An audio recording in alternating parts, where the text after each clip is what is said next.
Bonjour, dans cette vidéo je vais vous décrire notre projet informatique réalisé en C# sur le pricing d'options. Nous avons implémenté différentes méthodes de pricing.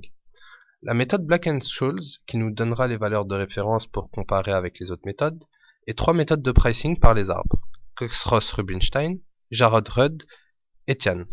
Ensuite nous verrons comment ont été implémentées ces méthodes sous C#, puis ensuite l'export de ces fonctions C# vers Excel ainsi que les différents résultats obtenus. Pour finir, nous verrons comment débugger avec Excel. Maintenant, je vais vous montrer comment créer un projet XLW qui permet l'export vers Excel des fonctions implémentées en C#. Premièrement, on lance xlw.net XLL template. On sélectionne Visual C# 2010. On indique le nom du répertoire de sauvegarde. Puis on ferme. On lance le fichier template.sln.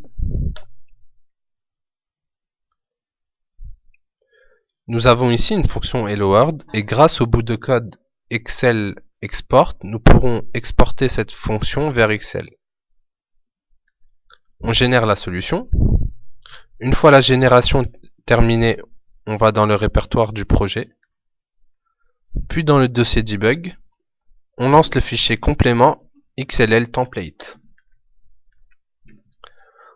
On ouvre un nouveau classeur et lorsqu'on va dans les fonctions Excel, on retrouve bien notre fonction Hello World.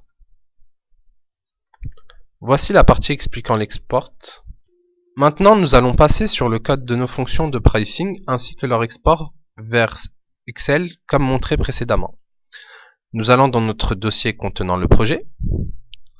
On lance le fichier template.ln. Nous voyons ici le code associé à nos fonctions de pricing. Black-Scholes. Ici la fonction de la loi normale utilisée par Black-Scholes. Ensuite, nous avons les différentes sensibilités que sont les grecs. Le delta,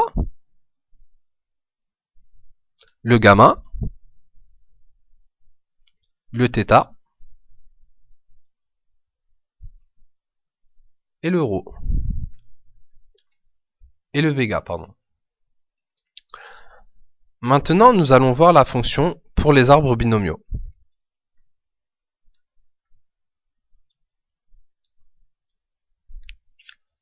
Ici, la condition associée à la méthode de Cox-Ross-Rubinstein.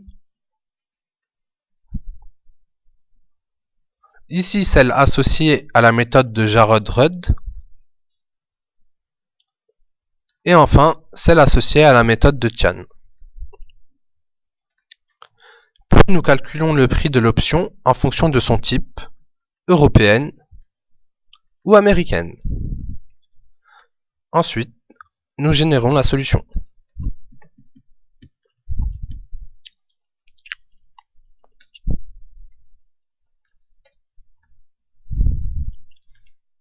On retourne dans le répertoire du projet, puis dans le dossier debug, on lance le fichier complément XLL template.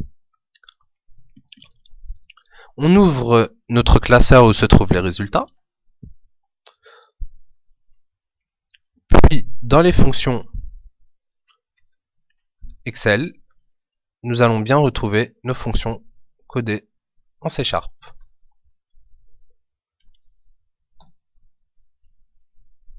Nous allons maintenant faire une démonstration avec la méthode Black-Scholes.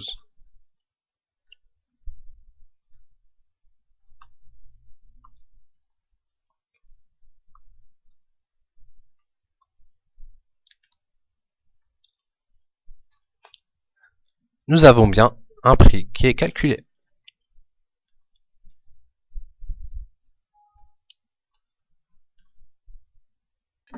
Nous allons passer à la partie débugage avec Excel. Premièrement, on attache notre solution à Excel.exe.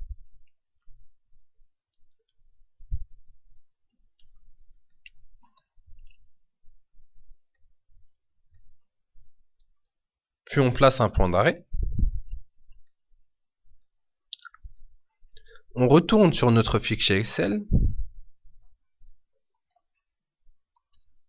et on réexécute notre fonction Black&Scholes. On voit que la compilation s'arrête au point d'arrêt. Nous en avons fini avec notre présentation.